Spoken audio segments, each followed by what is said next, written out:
Hello Senior 4 candidates, welcome to PECO Virtual School. This is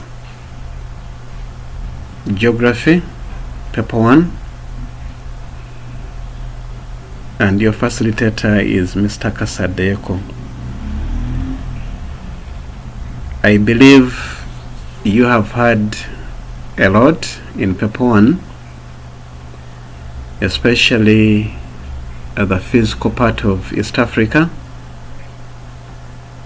the compulsory areas of map work, photo and field work. And as we summarize with the geography of East Africa, we're going to look at one of the economic activities which is practiced by the 3 East African countries, and that is mining. So we're going to introduce ourselves to mining in East Africa. By definition, mining refers to all attempts to extract valuable minerals, and in this statement we have the word or the words valuable minerals, both solid and liquid, from the earth crust. That is the aspect of mining. But in that definition we have these 2 words, valuable minerals. So what is a mineral? We can simply define a mineral as any substance of value, importance to man, which is either on the earth's surface or underneath the earth's surface. That is why we come up with this definition of mining. East Africa as a region, which we've already looked at, comprising of Uganda, Kenya, Tanzania, has a wide range of minerals, and we conclude that it is well endowed. It has a variety of minerals which may include, among others, diamond, copper, soda ash, salt, gold, iron ore, among others. Now in East Africa,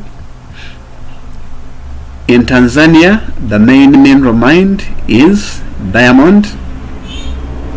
In Uganda, copper used to be the main mineral until its mining was halted in the 1970s.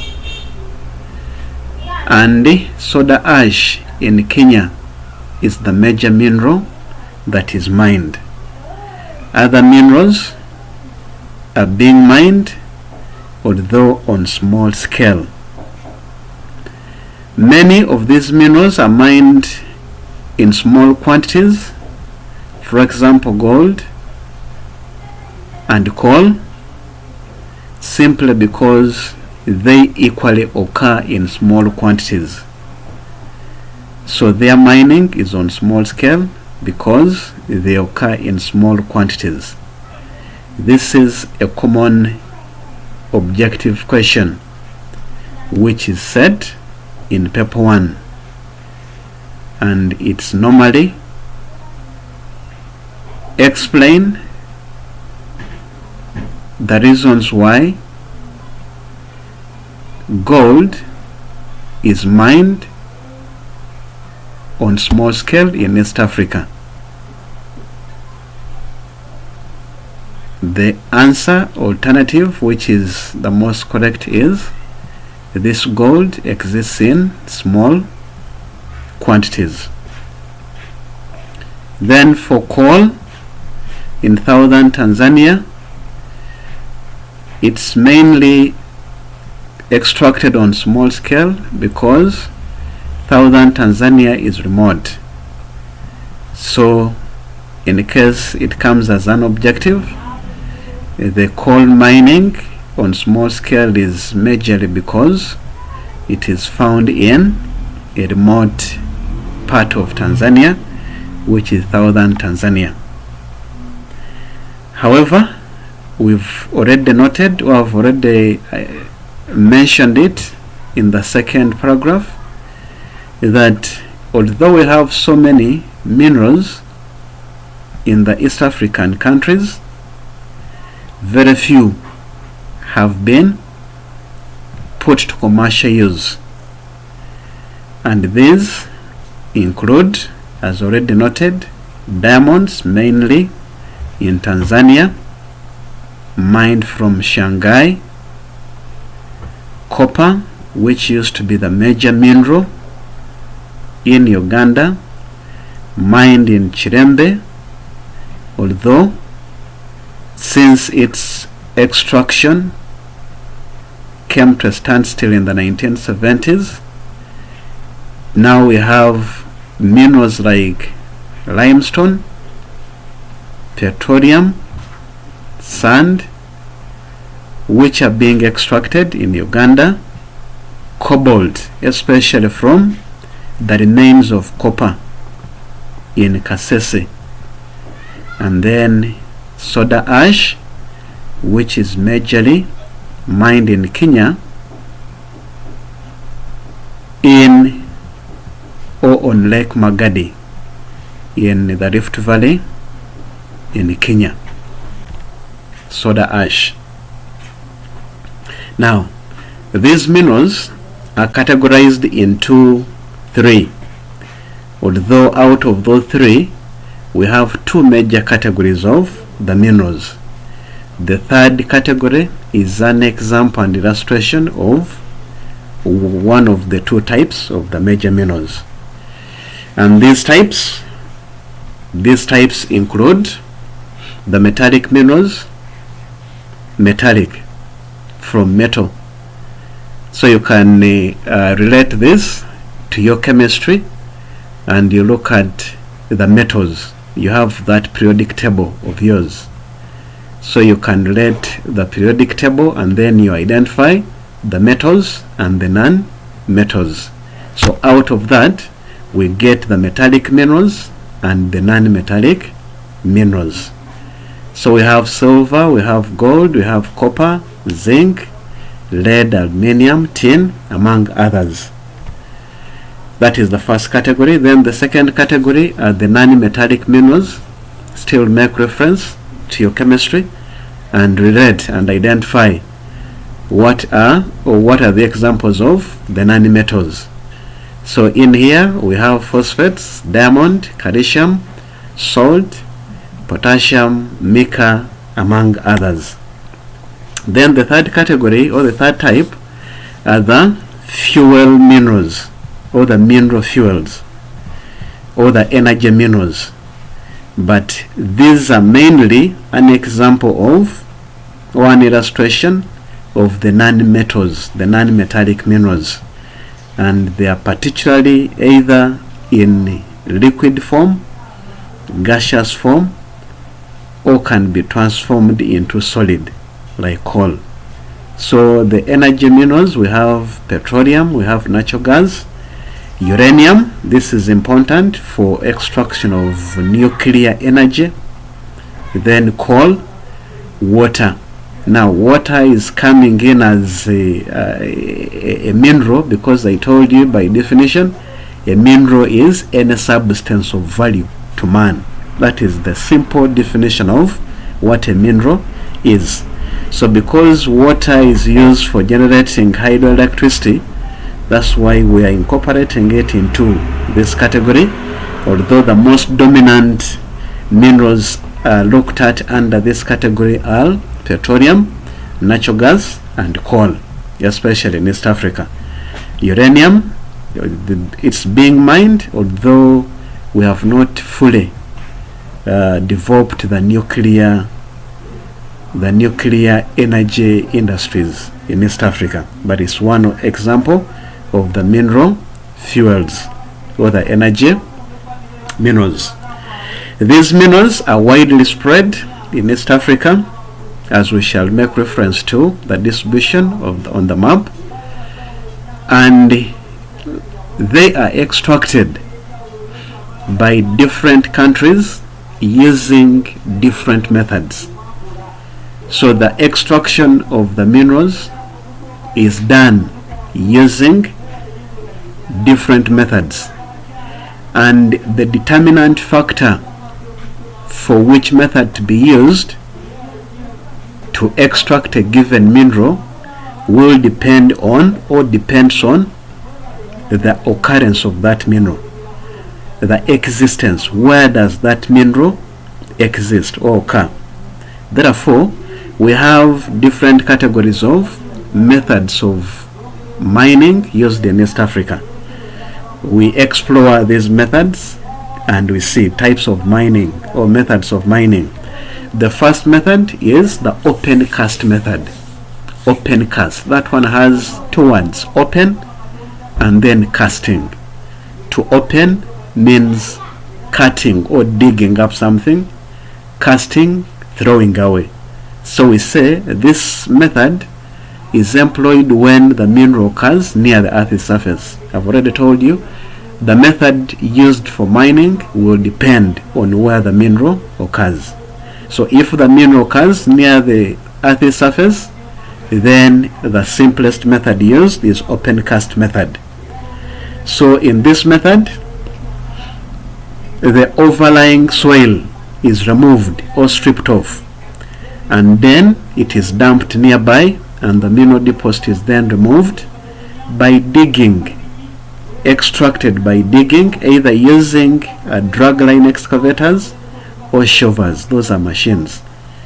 Or in certain instances they use explosives. If those heavy machines are not there, they use explosives and then they blast, like what is being done in most of the quarries, the stone quarries in East Africa.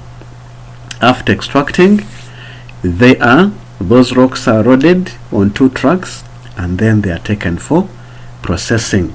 So that's why we say it is open cast, removing the soil, the top soil, and then throwing it away, getting to the rocks where the mineral exists, and then that rock is extracted.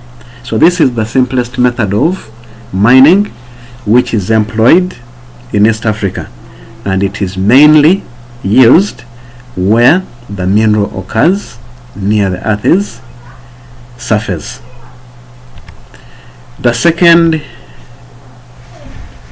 In East Africa, this method is mainly used for mining copper, diamonds, gold, phosphates, salt, and others. 2, this method has one major disadvantage, that because it involves opening up the soil or removing the topsoil, it leads to destruction of the vegetation. It leads to destruction of the soil profile and structure, because the top fertile soil is dug away and then thrown, and the harder rocks are blasted and extracted. So the major disadvantage is destroying the vegetation and then destroying the soil structure. Now in new objectives, you may come across a question like, which is the most common method used for mining minerals that occur near the earth's surface? The answer is open cast mining. 2, we have the alluvial mining method, or what we call placer method, or placer mining.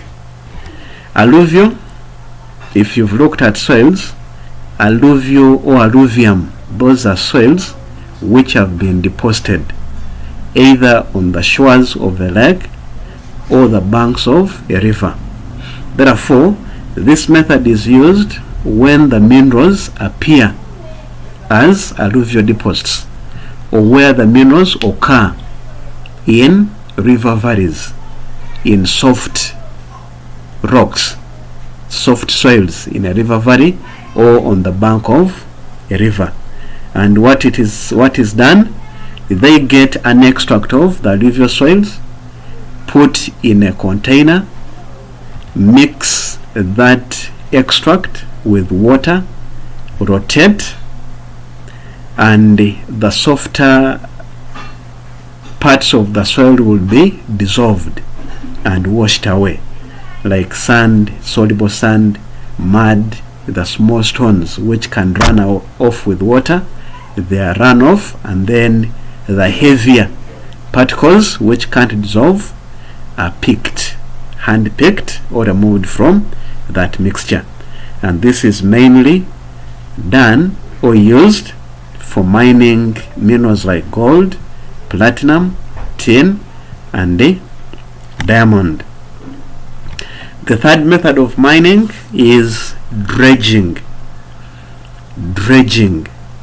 And dredging is related with using water, involving having a pool of water, and then the water content is evaporated off and the mineral content remains.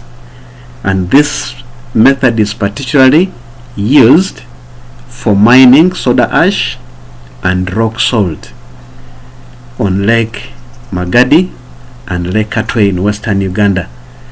If you have made a fieldwork trip to western Uganda, you must have seen the salt pans and salt ponds which are created around Lake Katwe.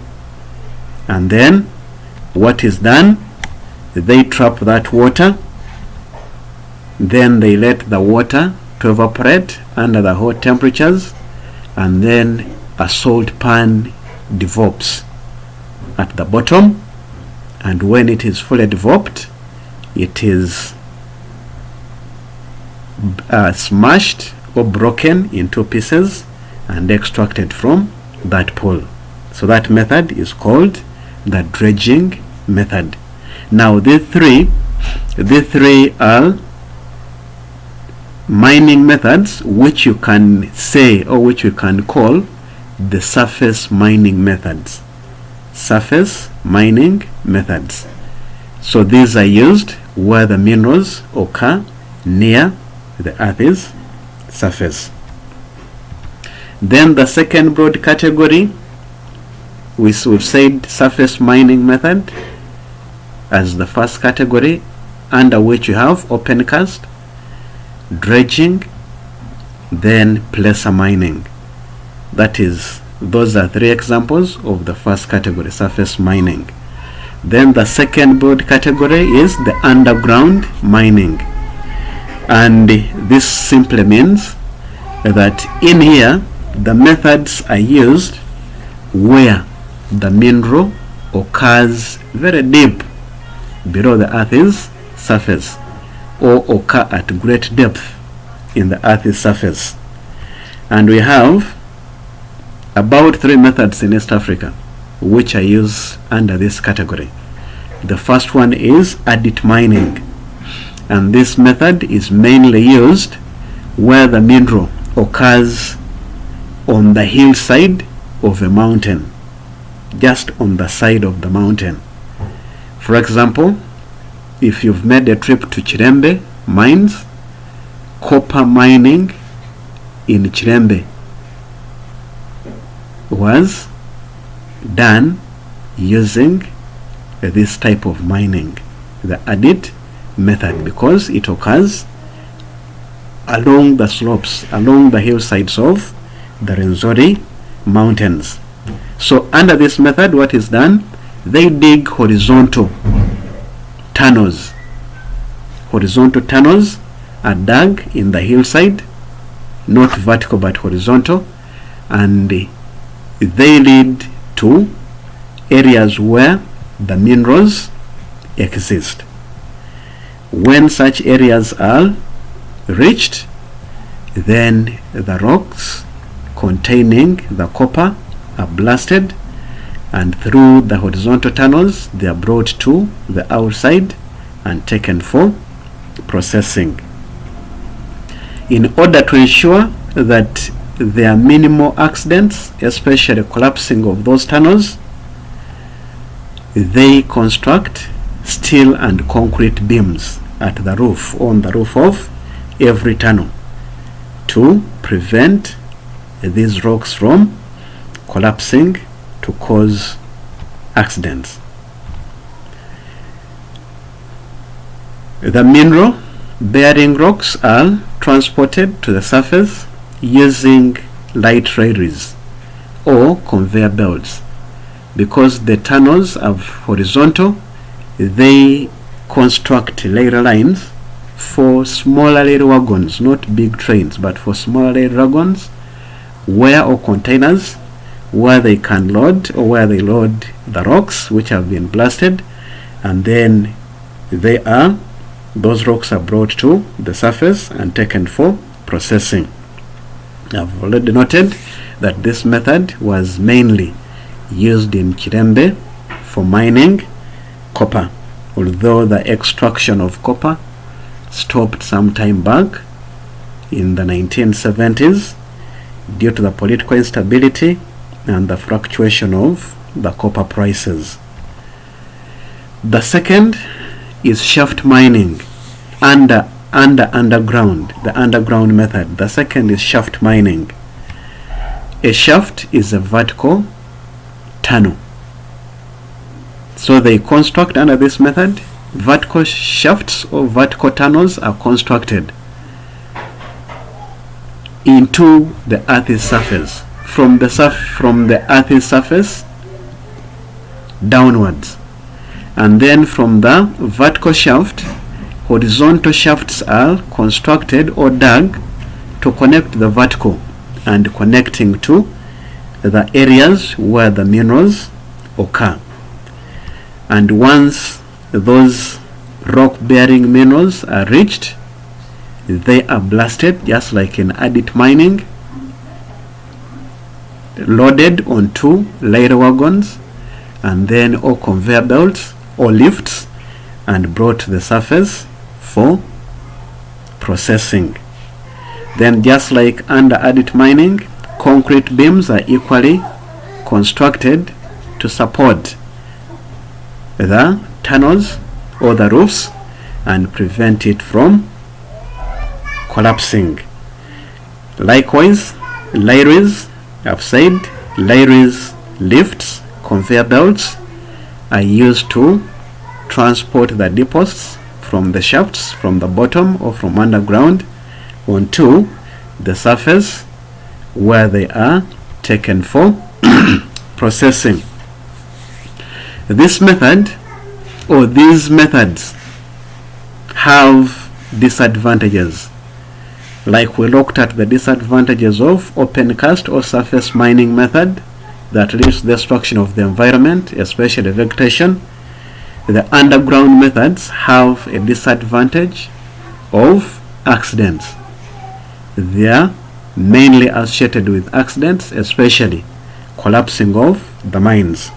Although we said they put concrete, but in the long run the concrete weakens and sometimes those mines collapse, leading to accidents and death of people. Then these mines are polluted because of the poor ventilation. Then because the mines are so deep,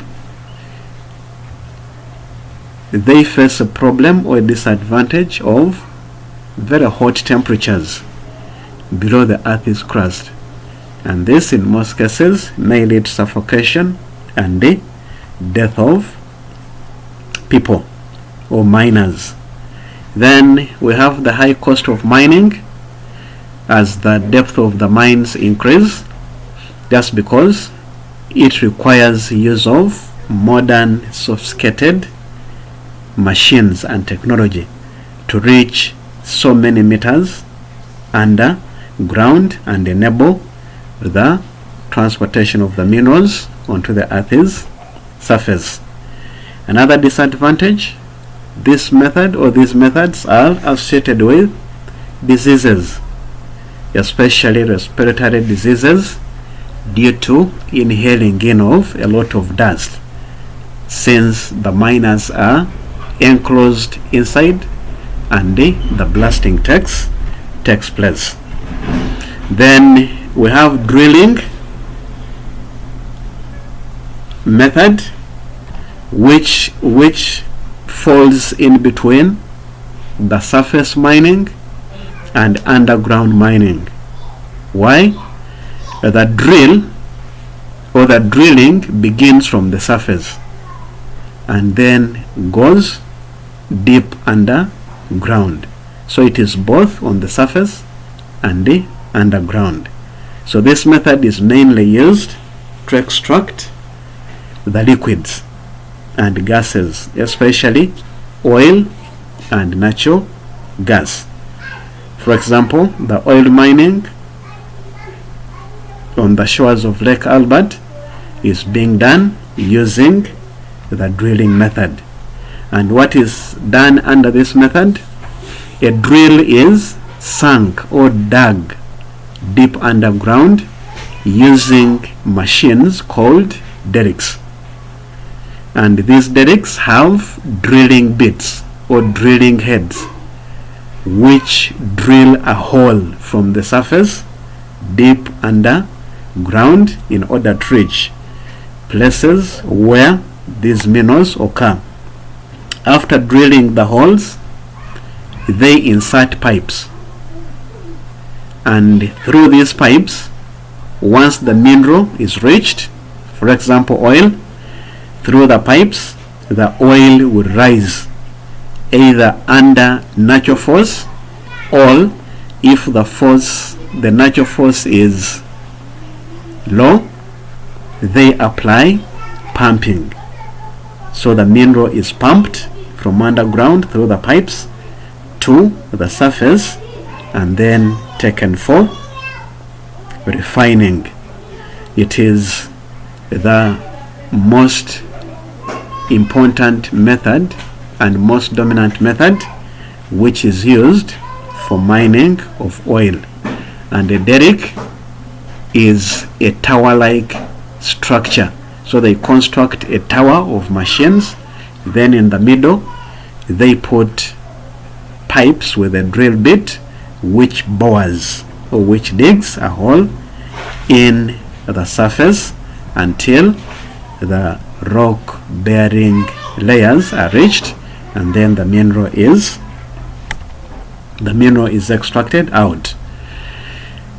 These minerals are widely distributed in East Africa, and we are going to identify the different minerals in the different parts of East Africa, looking at country by country for easy identification, especially in exams, assuming they bring for you which of these minerals is mined in Uganda.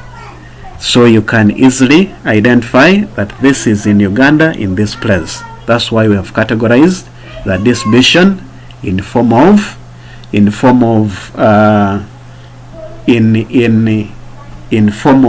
country by country. So in Uganda, the major minerals mined include copper, which used to be the most important mineral, but like I said, after 1970 mining reduced, although the mine still exists. So we had copper, and currently there is mining of cobalt from the wastes of copper, or from the copper wastes which were left in Kirembe. Cobalt is extracted. 2, we have gold, which is being mined on small scale in Karamoja and Busia.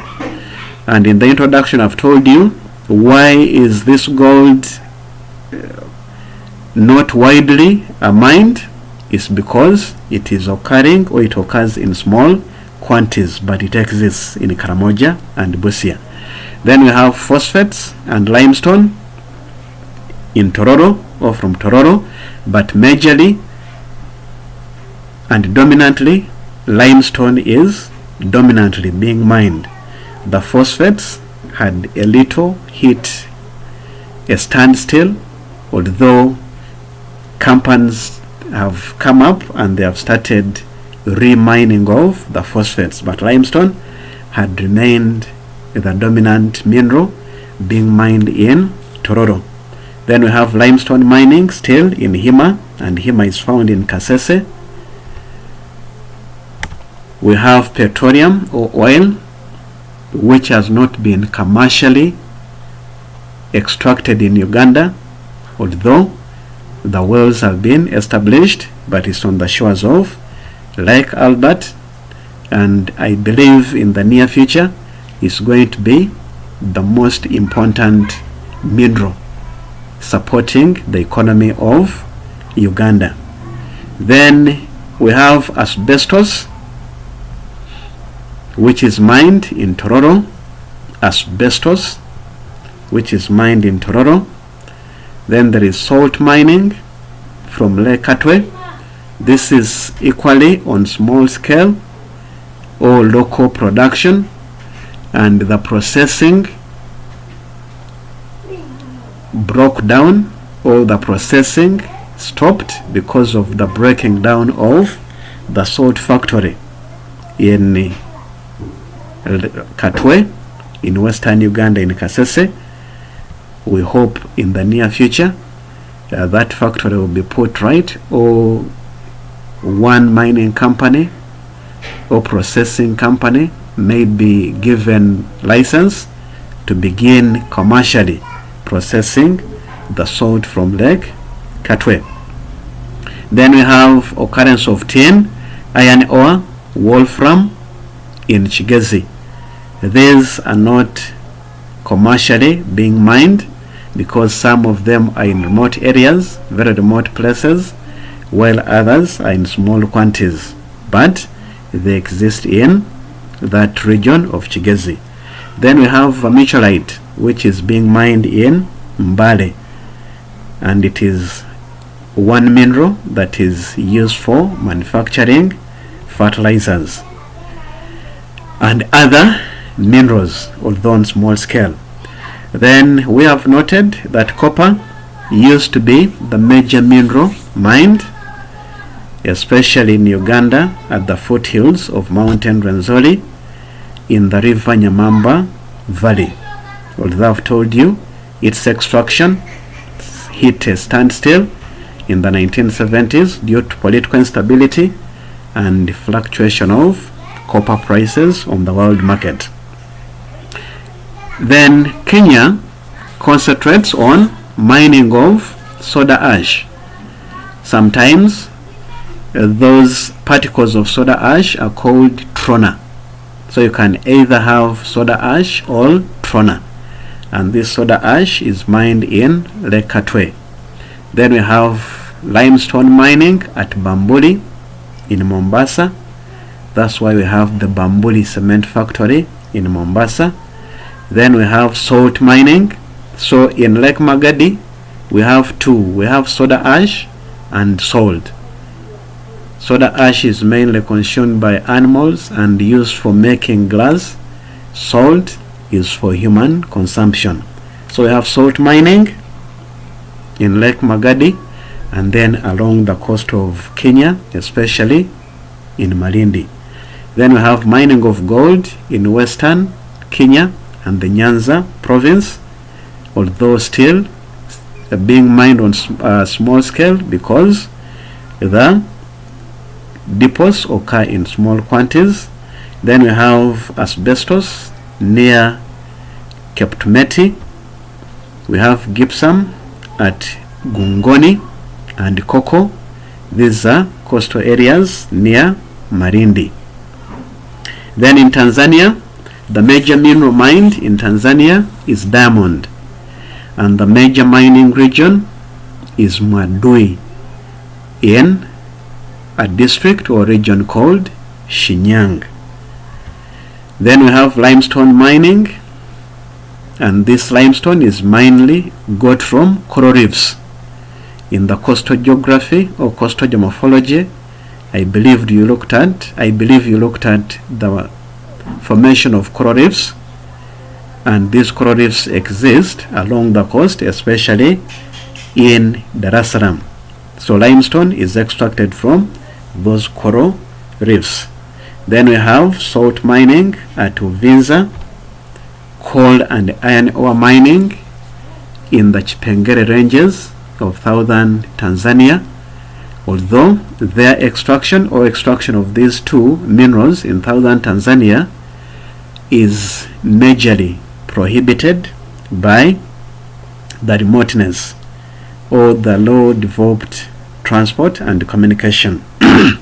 Then there is gold mining near Mbeya in southern Tanzania.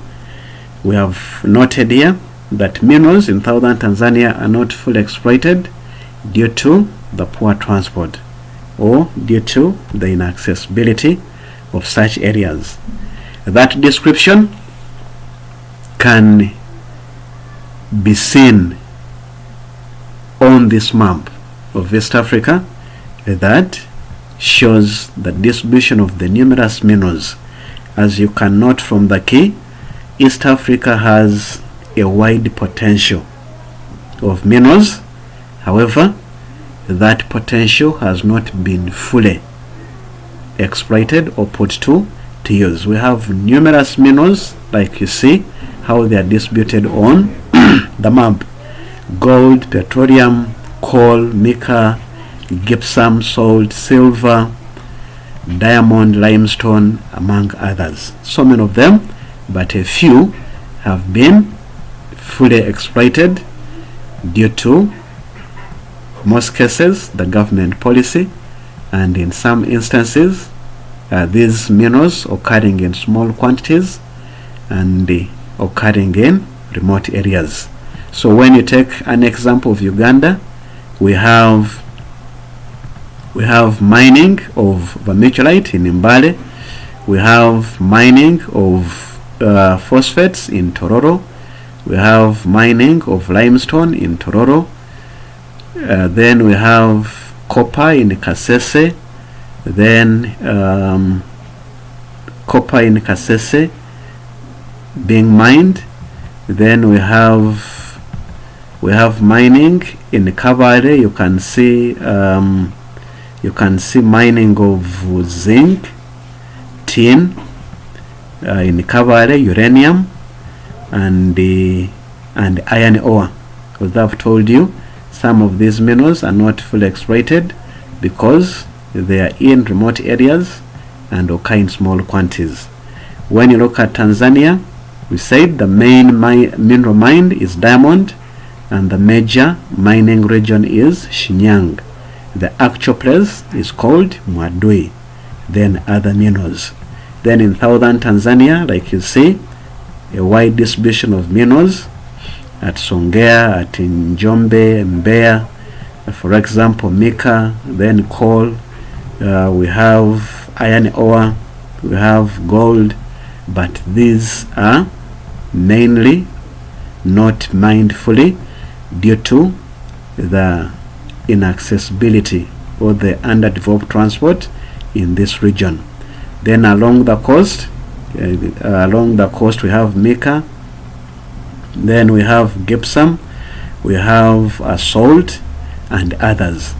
In Kenya, in the lower or the coastal areas around Mombasa, we have zinc, we have limestone, we have gypsum, we have lead, among others. Therefore, from this map, we can confidently assert and conclude that East Africa has a very large and rich potential of minerals, although the mining sector has not been developed to the levels expected. The mining industry has developed, or the extraction of those few minerals has been developed due to a number of factors. And I would like to remind you, I know you have been told and reminded on several occasions. In the exams, factors or questions about factors are set requiring description. So in most cases, the question is describe the factors, and this description or the factors can either be only physical. They can tell you to describe the physical factors that have favored development of mining, or they can say describe the human factors that have favored development of mining, or they can just bring it as a general question: describe the factors that have favored development of mining in East Africa. The guiding condition for answering that question is that every factor you give should have a describing word or a describing adjective. If that describing adjective is not there, then your point may not be marked right. And in these notes, I've tried to highlight some of the words we use to describe geographical factors. One, we say presence of large deposits of minerals. The word large is describing the deposits. So presence of large deposits of minerals like gold, petroleum, limestone, soda ash, which attract the government and foreign investors to invest in mining for export. That is one. We can equally say presence of a variety of minerals. Variety. A large number, very many minerals. Not only in large quantities, but in large numbers. So it can be another factor. You can write it. Presence of a variety of minerals. Variety is describing the minerals, so it is a describing word. So presence of a variety of minerals which has attracted investment in not only one, or mining of not only one mineral, but a number of minerals. So many investors will come in to invest in the extraction of the different minerals. Then we have the occurrence of the minerals near the Earth's surface. Occurrence of the minerals near the Earth's surface. And this makes extraction very easy because they are going to use a cheap method of mining, which we've said, open cast mining. So where the mineral is near the Earth's surface, it is very easy to be mined and cheaply. Then we have presence of adequate supplies of power. The describing word is adequate.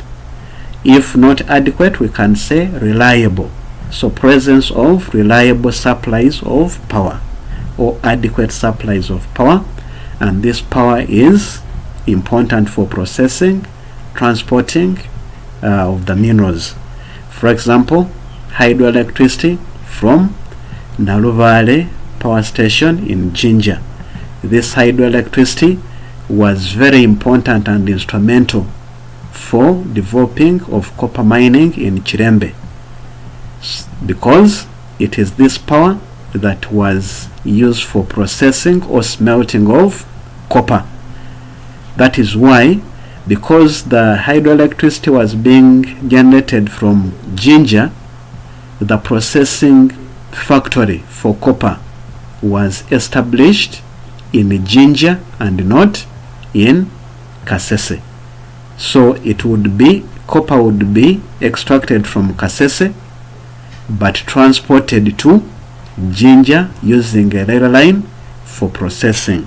So the copper smelting factory was located in Masese, although it collapsed because the copper mining stopped or hit a standstill. Then we have availability of reliable or adequate sources of capital. the word adequate, the word reliable is describing the capital. If not, we can say large sums of capital. So those are different words we can use to describe the factors in geography.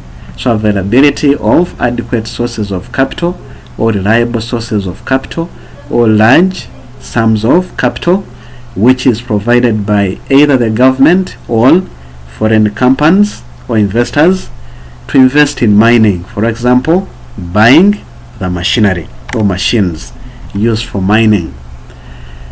Availability of an efficient transport network, or reliable transport network, or well-developed transport network. So you can vary.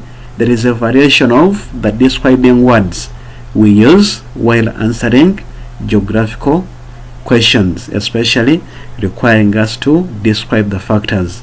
So efficient, reliable, well-developed transport network, especially the roads and railways, and those facilitate transportation of the minerals to processing centers.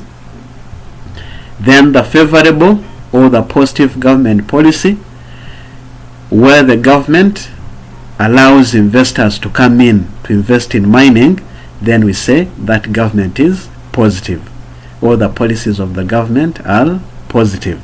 So favorable or positive government policy enabling foreign investors to come in, or the government may decide to invest in mining just to diversify, creating alternative sources of revenue and foreign exchange. The word diversify means creating a variety of sources, widening on the sources, that is diversify. So once the government is positive in that case, then mining is invested into. Then relative political stability, we use the word relative political stability within the mining areas, and that attracts very many foreign investors into the sector. Presence of large supplies of water. Water is a very important component in mining because it is used in processing. Not only in processing, but it has so many uses, especially during the processing stage.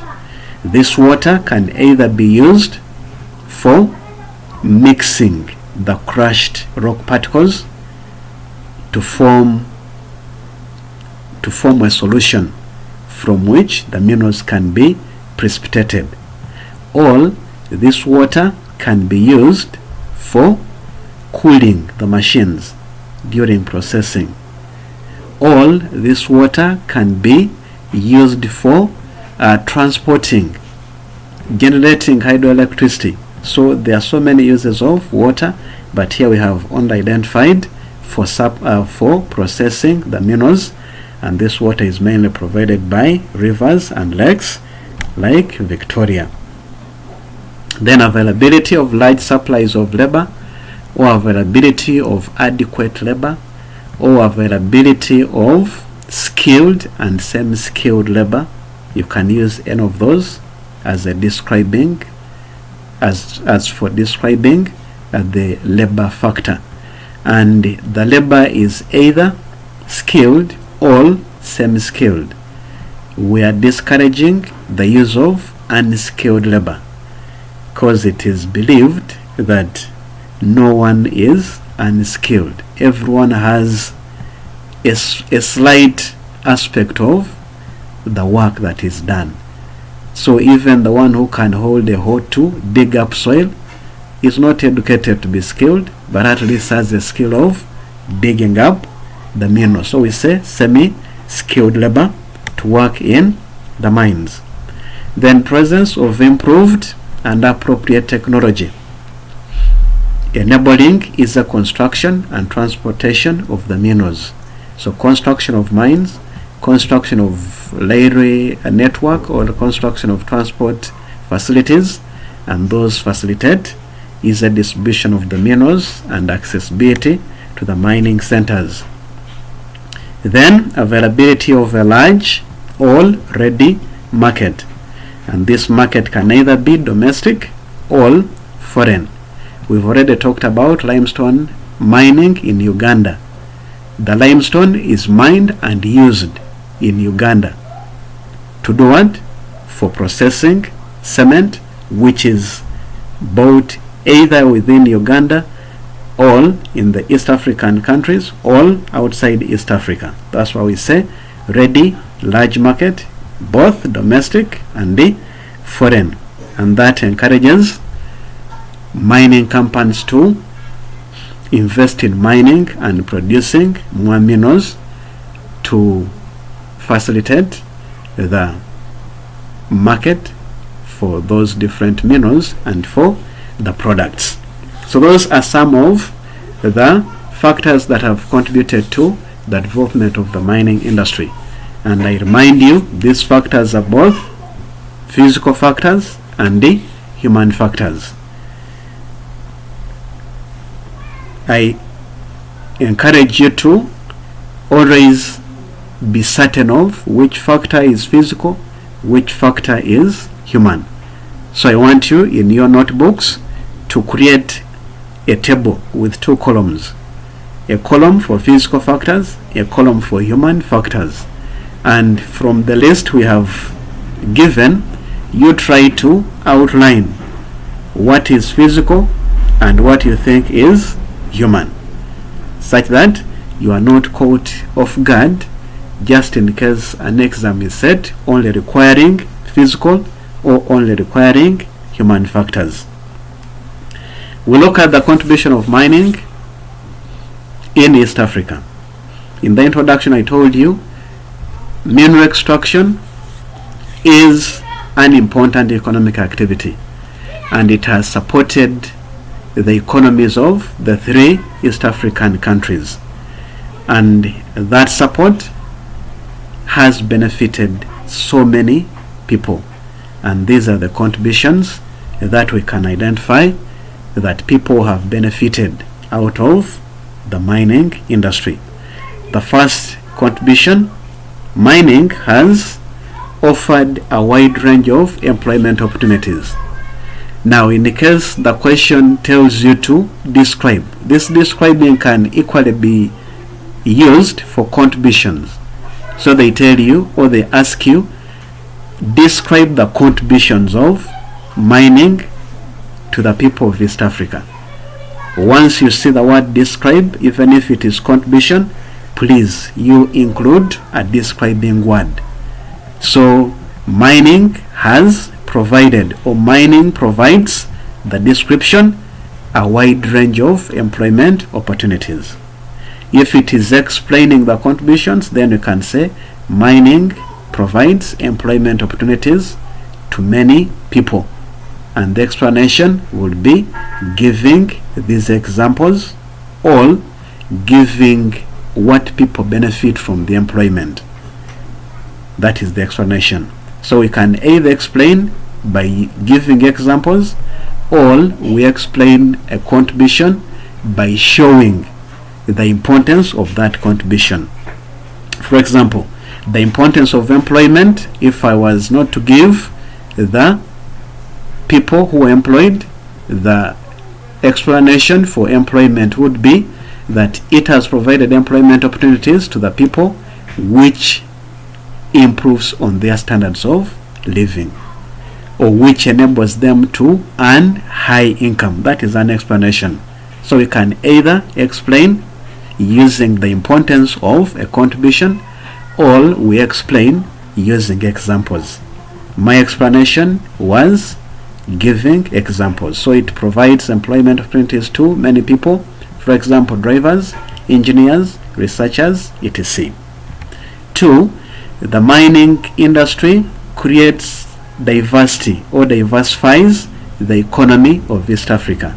I've already told you what to diversify means: to create an alternative, or to create alternative ways of getting revenue, getting foreign exchange, offering employment, among others. So with the development of mining, there is diversification of the economy of East Africa, and this has widened the government tax base, that different governments will depend not only on one sector like agriculture for taxes, but now they have other sectors where they can acquire or get the tax from. Then the mining industry is a major source of foreign exchange. The explanation, through exportation. So the foreign exchange is got once the minerals are exported. And the major countries, or the dominant countries where the East African minerals are exported to, are France, UK, USA, among others. Then the industry has also led to development of infrastructure. So the mining industry stimulates where the mineral is or where the mines are established. Roads have to be constructed to such areas because they have to facilitate the transportation, railways and other modes of transport. So that is a stimulant to infrastructure development. Then mining also leads to development of the industries, because these minerals are raw materials to some industries. We've already noted that the cement factories both in Hima and Tororo depend on a mineral called limestone. So where there is limestone, automatically there will be establishment of cement industry or a cement factory, just like how it is at Bamburi in Mombasa in Kenya. Then mining has led to development of towns. Every place where the minerals are extracted or where the mines occur, so many people are attracted there, and once people begin flowing into a given area, then they demand for social services. Power is extended, roads are constructed, hospitals are put there, schools are put there, and once a remote area slowly by slowly transforms into an urban center, and that is what we call urbanization or development of towns. Some of the towns in East Africa, and make note of this, some of the towns of East Africa that have developed as a result of mining include Kasese. In the objectives you may come across such a question. So we have Kasese, we have Shinyang, we have Tororo. The most dominant ones are Kasese, Shinyang, and the Tororo. Mombasa is because of so many factors, although mining is part of those factors. But Kasese, Shinyang, and Tororo, they were predominantly developed as a result of their association with the mining industry. Then mining promotes education and research, or research and scientific study. Those of you who have carried out fieldwork study or fieldwork trips, some of the areas you must have gone to were the mining centers or the mines. For example, some of you could have visited Kasese or Kirembe mines in western Uganda, or Katwe salt mining,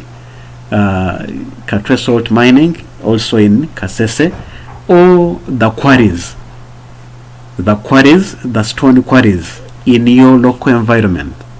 Those are sites for mining. So they promote research and then education or scientific study. Then mining promotes tourism, and through tourism we get foreign exchange. The mines act as tourist attractions and other features. So those are some of the contributions, the positive contributions or the positive effects. Now under the contributions, they can either talk about contributions, talk about importance, or talk about effects. Now when they use the word effects, you have to be very careful. If in one part of the question, if it is question number 4, and then part B or part C, they ask for explain the importance of mining. And in part D, they ask for outline the effects of mining. In that question, for part C, where they ask for contribution, you give only the positive. In part D, where they ask for the effects, you give only the negative. However, if a question is or comes like or is set like part B, explain the effect of mining to the people of East Africa. Explain the effect of mining to the people of East Africa.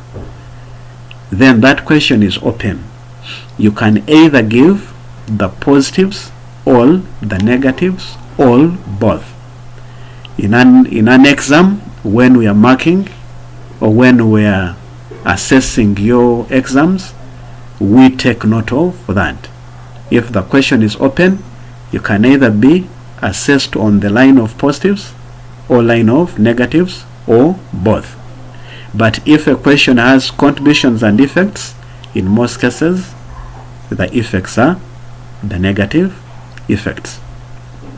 Then another question that is mainly set on effects only picks out the physical environment. For example, they may say, or they may ask you, outline the effects of mining on the physical environment.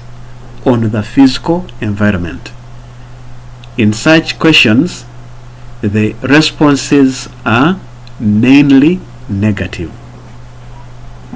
Mainly negative on the physical environment.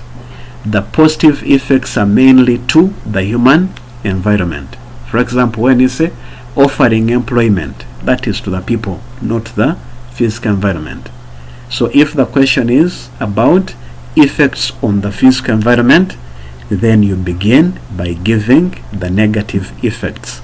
For example, deforestation. So you say where open cast mining is used, mining leads to deforestation. Mining may lead to or leads to creation of deep holes or pits on the environment, which act as breeding grounds for disease vectors. So that is to the physical environment. Mining leads to destruction of the land structure due to the pits, the holes created, and the heaps of waste material. So that is in case the question is particularly to the physical effects on the physical environment. So let us look at the effects of mining on the environment. Because we have already looked at the contributions, here we are going to look at only the negative effects. So the first effect is pollution. If it is the physical environment, pollution also applies. So pollution of the environment, that is polluting the air, polluting the water, polluting the land. How is air polluted? Emission of dust from the mines, that is one. Emission of gases from the mineral processing industries, that is two. So those are causes of air pollution. Then water pollution, draining of water wastes from the mines, because I told you water is an important element in mineral processing. So after processing, that water is drained into rivers, into lakes, and it carries the mineral particles in those water bodies. That causes pollution of the water. That's why for some people who come from Tororo near the cement factory, they take carbonated water which is polluted, and their teeth rusts. So most people from Tororo in that area, when you look at their teeth, it's rusty because of taking contaminated water. Then it leads to displacement of many people. Mining leads to displacement of many people to give way for mining, and that leads to expensive resettlement programs because people have lost their land.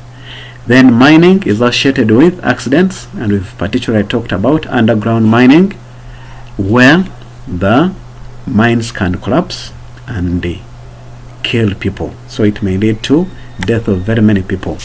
Then, as already noted, open cast mining leads to creation of pits on the earth surface, and that limits the human activities, especially agriculture. Then mining leads to urbanization, and as urban centers come or develop, so many social evils come with that urbanization. For example, so many people become unemployed, the crime rate increases, slum development increases, because whoever comes to seek employment may not be able to get it. Then mining, especially where open cast method is used, leads to loss of soil fertility, since the topsoils are removed and then the rocky soils are exposed to the surface. Then where mining takes place on the hillsides or along the hillsides, landslides may occur, or landslides occur, since the land structure or the soil structure would have been weakened through digging tunnels, through explosions or using explosives and blasting, etc. And that leads to death of lives. Then the underground methods of mining, especially shaft and adit, promote earthquakes, since they weaken, or such methods weaken, the rock structure or the rock strata, the layers of the rock, due to excessive use of explosives to blast the rocks. Then mining leads to a decrease in the water table, and such areas begin experiencing problems of water shortage. So those are some of the effects of mining to the people and the environment in the different parts of East Africa. Now the question would be, what steps, what solutions do governments of East Africa take to solve these problems? And the solutions are either set in different the questions on solutions are set in different tenses, and your answers therefore must be put down, or you must write your answers following the tense in which or from which the question was set. For example, if the question is, suggest the steps that can be used or that can be done to solve the problems, suggest, which tense is that? So your answer must be suggestive, meaning it should be a future tense. It is not in practice, but you're giving your opinion that if that solution is in place, then a problem can be solved. That is one. Two, there's another tense they may use for asking the steps or solutions may be present. For example, outline the steps being taken, or outline the steps being taken to solve the problems facing the mining sector. So being is a present continuous, is already in existence. So your answers must be in the current or the present tense. For example, you say roads are being constructed to access mining centers. That is present. Then the third tense may be the past. Outline the steps or the solutions that have been taken, have been already in place. So your answer must be equally in that tense. For example, you say roads have been constructed. The other one was roads are being constructed. Then future, roads can be constructed. The same points, but emphasis is put on the tense in which the question was set. So what are the solutions? One, application of artificial fertilizers. So apply any tense on that, whether present, future, all, past. And this is a solution to the destruction of the soil structure where the soils are made infertile. So artificial fertilizers are used to make these soils productive again.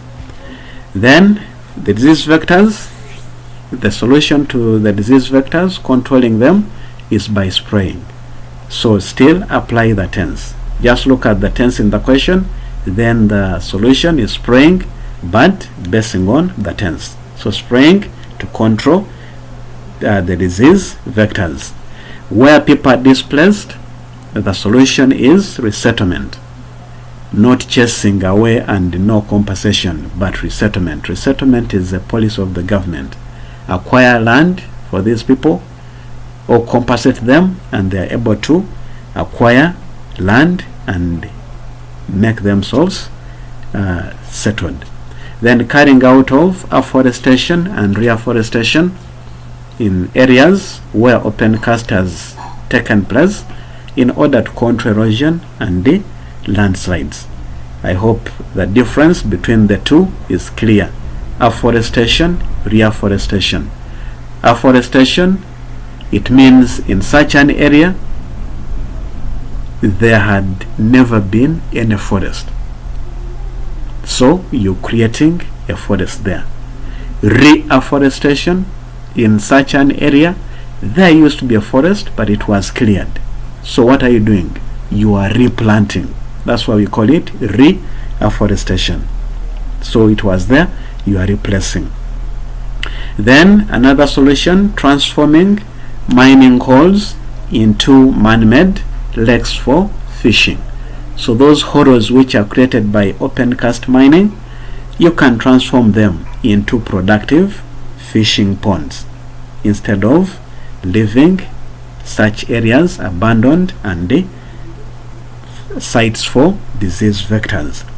Then the destruction of the landscape can be solved by land filling, where the ditches are not being utilized for fishing ponds.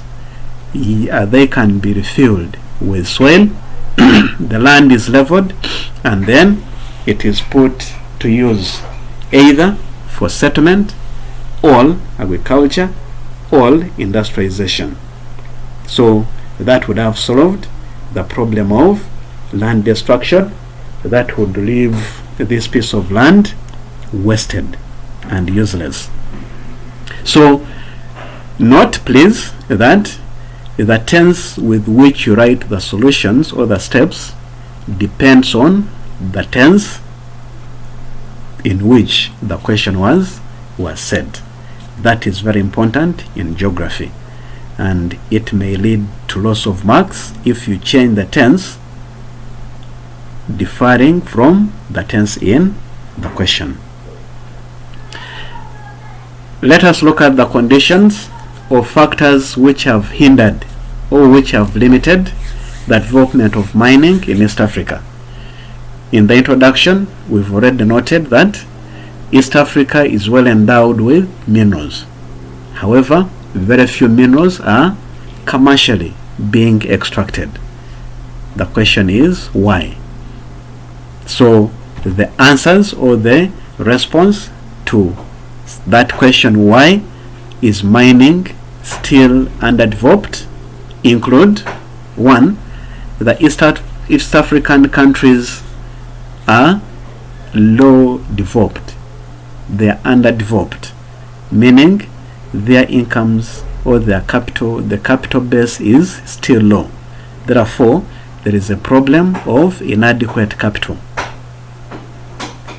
Under this, where they talk about factors hindering or conditions hindering, in geography there are certain words that are discouraged to be used, and in such an instance the word that is majorly discouraged to be used is lack of.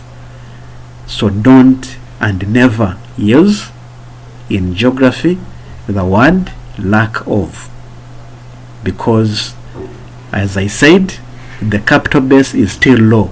I did not say there is no capital. when you say lack of, it means completely we have nothing, but it is just low. So the word describing that is inadequate capital for mineral exploitation, mineral transportation, mineral processing, not lack of capital. Take note of that. Then inadequate skilled labor. Still don't say lack of skilled labor. So inadequate skilled labor or manpower in the mining industry, and the simple reason or the reason for the limited labor is much of our education system is theoretical. It's not practical, it's not technically biased. So we have to depend on imported foreign labor in order for us to know which mineral exists where and in what quantity. So that limits the wide scale extraction of the minerals, since we have to depend on foreign experts. Then political instability in some of the mining areas in East Africa. For example, in Karamoja, the Karamojongs are hostile or believed to be hostile.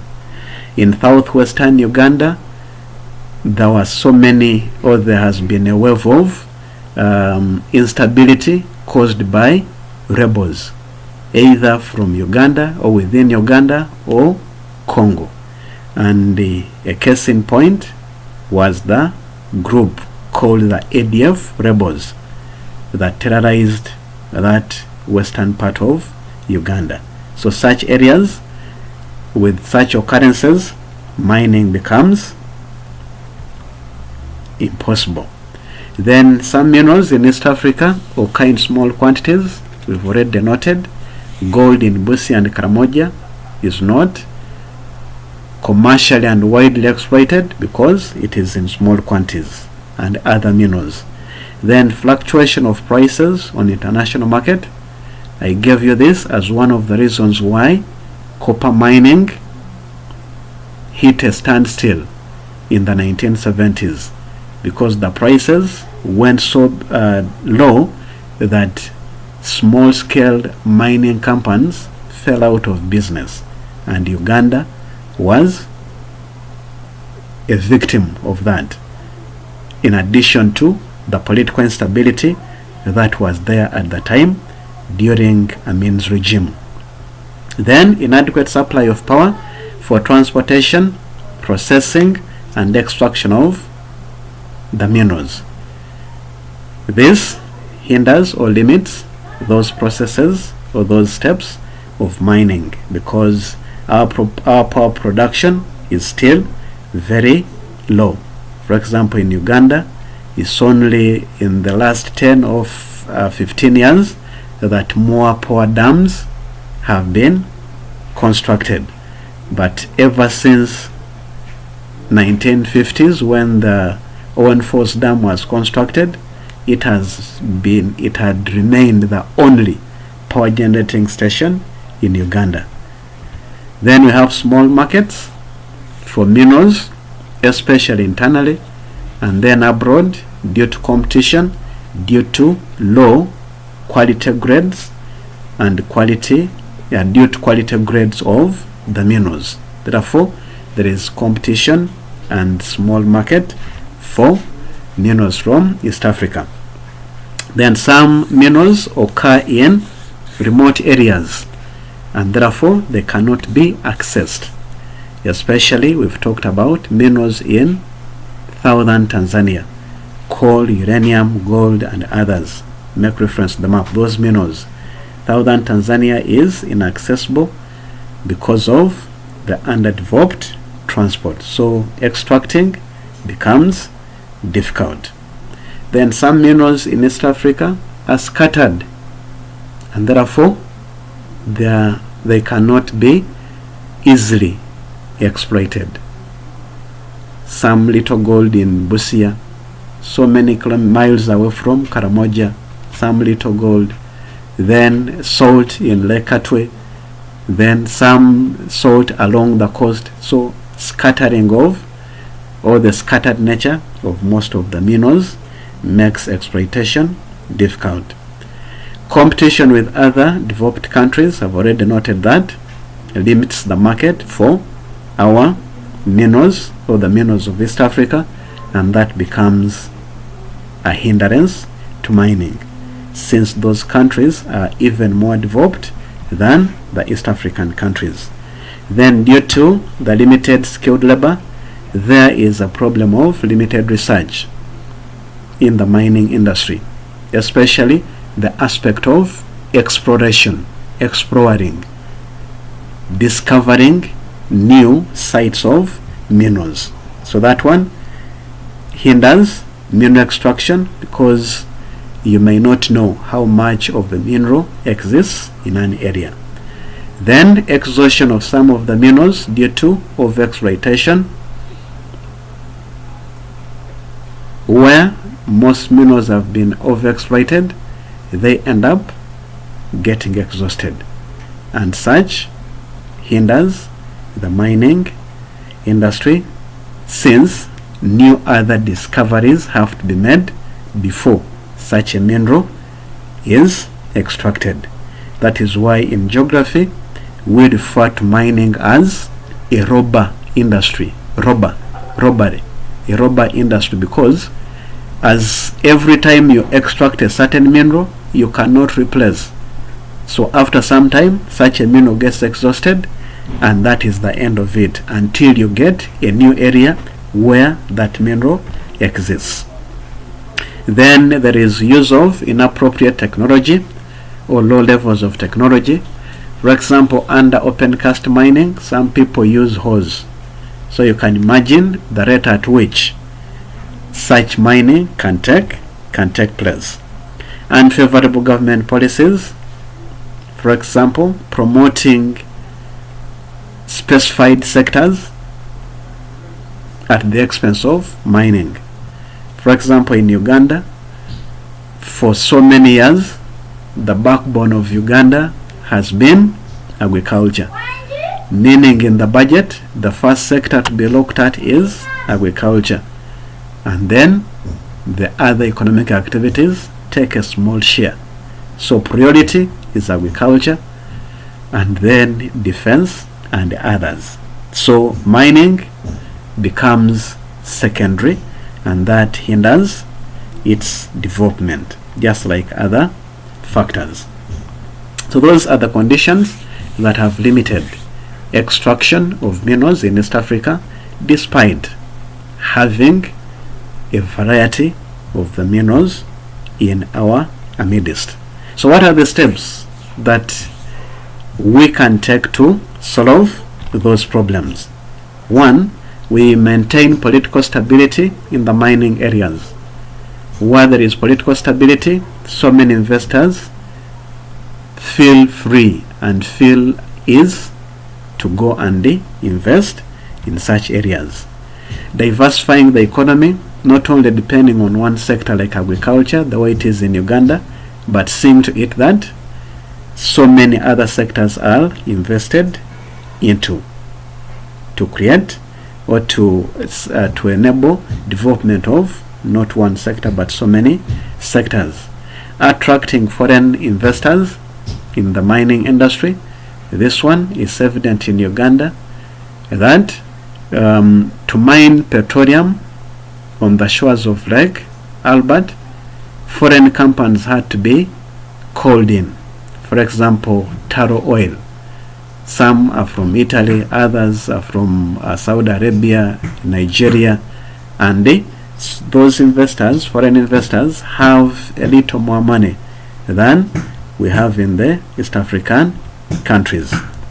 Then training of more laborers in the mining industry. Currently, there are new programs or courses that have been put on the curriculum, university curriculum.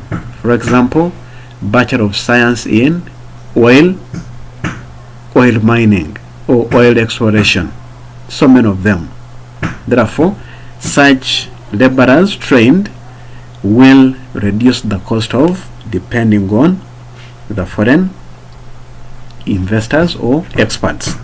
Then establishing industries to provide market for the minerals, the local market, and equally to improve the value or to add value to our minerals.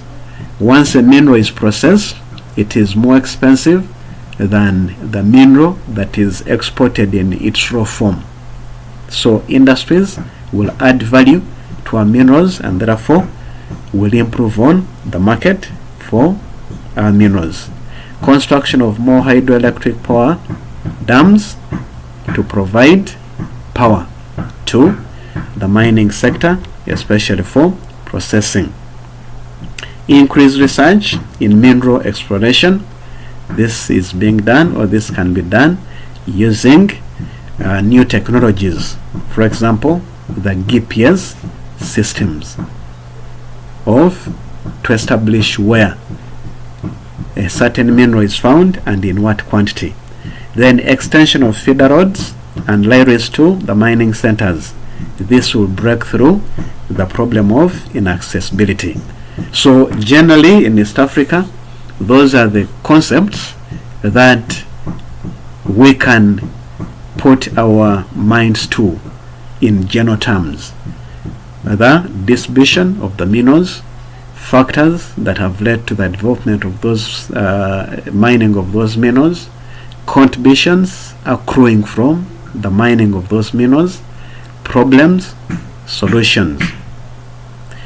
Then I want us finally to try and look at mining in one of the East African countries as our case study, and that country is Tanzania. And in the introduction we already said that in Tanzania the major mineral mined is diamond. Where is this diamond mined? We've already noted it is mined at a place called Mwadui in a district or a region called Shinyanga. This is a region near the shores of Lake Victoria, south of Mwanza, because Mwanza is on the shores of Lake Victoria, but south of that we have that region called Shinyanga in Tanzania. In addition to diamond, there are other minerals we find in Tanzania, although their mining is still on small scale. For example, we have gold located in different parts of Tanzania, like Mwanza. Then we have copper, which is equally distributed in various areas, like copper in Mpanda, Morogoro. We have coal distributed in so many areas, especially Mbeya and Ruvuma. Then iron ore, mica, and others. So that is the list of minerals which are endowed in Tanzania, or which are embedded in Tanzania. Particularly, we've noted that the major mineral mined is diamond. So let us zero on diamond mining. We have a more description of how diamond is mined and where it is mined in Tanzania. So because it's the major mineral, we say that diamonds are mined 20 kilometers from Shinyanga at Mwadui. These diamonds were formed in the volcanic active areas, especially where the magma or the where the magma solidified in the pipes, creating structures of diamond. And once those those pipes, solidified pipes, were exposed to the surface or near the surface by erosion, then the diamond had to be mined. The rocks which bear the diamond in Tanzania are called kimberlite, or the rocks where diamond is found, not only in Tanzania but anywhere. Those rocks are called the kimberlite rocks. In Tanzania, because these diamonds are near the earth's surface due to erosion, which we've already noted, they are mined majorly using open cast method, which we said is the cheapest method of mining. And after we've already described how open cast mining takes place. Then after extraction of those rocks, the processing procedure takes place. For example, the rocks are crushed. After crushing them into powdery form, they are mixed with water. After mixing with water, they are separated, so there is separation. And then once the diamond particles are separated, they are processed and refined to make the the diamond. Below is a sketch map of the diamond mining area in Tanzania. Just that part of Tanzania where diamond is mined. Please try to practice its structure or its shape. The most important features, we have Lake Victoria. Make sure you put Lake Victoria in the north. Then south of Lake Victoria, or to the southeast of Lake Victoria, you put Mwadui, which is the mining area. There are so many. Then the other important feature is the rail line. That rail line connecting Mwanza through Shinyang to Tabora. This one here. So Lake Victoria in the north. Then to the southeast we have Mwadui. This is where diamond is mined. The town is Mwadui, although it is in the major district and area called Shinyang. Then you draw a rail line from Mwanza through Mwadui, through Shinyang up to Tabora. The other features that you can put are the demarcations of the districts or the regions. This upper region is Mwanza district or Mwanza region on the shores of Lake Victoria. Then this one is Musoma region. Then below Mwanza we have the Mbeya district or the Mbeya region where the mining takes place. Then Tabora and others. The name of that mine is called Williamson Mine. So they normally say Williamson Mine at Mwadui in Shinyang. So the name of the mine is Williamson Mine, where the diamond is mined. Then after mining this diamond, after processing it, it is put to a number of uses. For example, they use diamond for making jewelry, earrings, rings, anklets. The ladies are particularly interested in that area, and they would give us an endless list of the jewelry. So it is there. Then this diamond can equally be used for making drilling bits or heads. Remember we talked about the method of drilling. So that machine or that machine which is attached to a derrick, which drills through or which creates holes through the hard rocks, is called a drilling bit or a drilling head.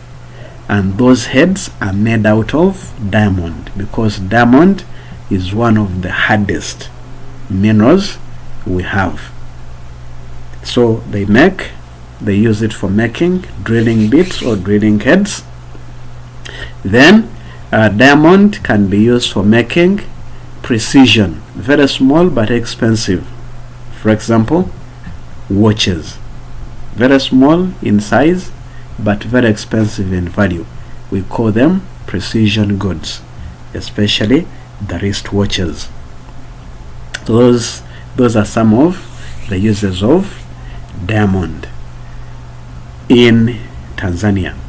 Then factors that have favored the development of mining in Mwadui is a replica of what we've already identified in the introduction. the general factors. But specifically, because we're talking about diamond here, we are going to reduce it to diamond. So we say, there we said large deposits of minerals. Here we are saying presence of large diamond deposits, especially at Mwadui. Then 2, the diamond deposits occur close to the Earth's surface, therefore cheaper and easier to mine. 3, that diamonds in Tanzania are of high grade. Why? They are dense, they are hard. This diamond is dense in weight, very hard. That's why they said one of the functions or one of the uses, making drilling heads through the rocks and repel water. Therefore they can easily be extracted and processed, because once you mix it with water, it repels or does not dissolve in water, and therefore it remains, and the water is washed off, and you remain with the pure diamond. So it is of high grade or high quality. Then the area where this diamond is located is relatively flat, and that has stimulated or made it easy to construct roads, railways, and using machines. Then the diamonds in Mwadui are of high quality, and that makes processing very easy. Then the government of Tanzania has adequate capital, which is used to invest in the diamond mining, either constructing the railway like you've seen, or putting other different facilities and social services. Then reliable transport from the map. Which means of transport have we identified in that area? You already know the answer. So it is easily transported either to Mwanza or to other parts of Tanzania through that rail line. Then large market, both internal and external. This area has abundant supply of labor, and that labor is used to work in the mines. Then the government of Tanzania favored diamond mining by attracting the foreign investors. That's why the mine is called Williamson Mines. So it was a foreign investor or foreign investing company that invested in the mining. Take this note that for the benefits of mining in Tanzania, we are making reference to the benefits or the contributions we've already noted. The examples are already given on the map. So the guiding question is, explain the benefits of mining to the people of Tanzania.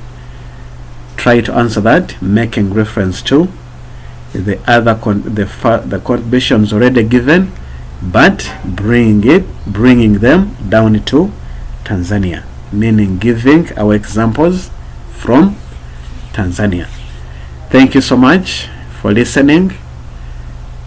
I hope you will take time to revise, and always remember the question answering techniques that I have hinted upon during my presentation, because having the content is one thing and excelling in answering an exam is another thing, or the technique of answering is another thing.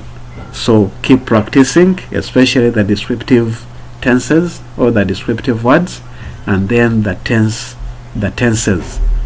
which are used to set the questions. So that has been mining, one of the economic activities that have been developed in East Africa.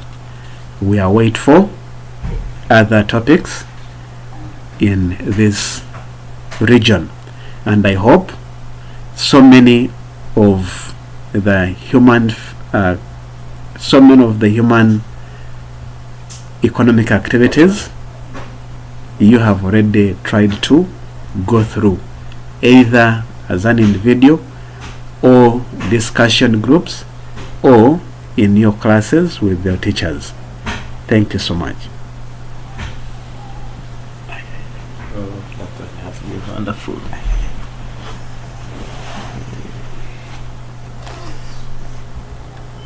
It has been long. Hello students, I pose a simple question to you. Are you a computer student at O level or A level? Ask yourself, are you good in computer in both theory or computer practical? Either ways, I urge you to look for this book called Direct to Points, Information and Communication Technology, Computer Studies. It has the best notes ever written. Notes in O level. It has summarized notes, questions and answers. It also has a set of UNAMBU questions and answers. But there is another one, also direct to points, the bulldozer. It is known as the bulldozer. This book can guide you in practicals step by step. It is having a DVD of practical tutorials for free. So go in any nearby bookshop, whether Kampala, Mbale, Tororo, anywhere in the country, and obtain the best book for you. However, some students admire, their dream is to become computer programmers, great computer programmers. But some never make it. They don't become programmers. They even go to universities, but they do not become programmers. It is because of low foundation. How do you build a foundation? Come here and get this small book here called Direct to Points, Elementary Programming and Web Design. You will learn all the foundations of programming. It has also web design using HTML. Now, it has also a DVD of video tutorials to simplify your learning. Now, what is the essence of this book? For O level, it is part of the syllabus. But if you are at A level, during your vacation, don't hesitate to get this book and practice to prepare yourself a computer programmer. When you join university, you should have the foundation. Else, at the university, they come out, they can't program, they even hire people to do programming for them as a project part. Can you imagine who will employ you when you can't program? So get the book and gain the foundation. Then, if you are at A level, there is also another book for A level called The Examiner's Words. It is direct to points, but the book is known as The Examiner's Words for A level or subsidiary ICT 3rd edition. Get that book and enjoy. Mind you, the writers of these books, they won a great Uganda Book Award as a best academic book of the year 2019. So do not undermine these writers. They did a good job to come up with those computer books. Read them with the great faith, knowing that you are going to perform. I personally, I wish you the best performance and achieve your dream.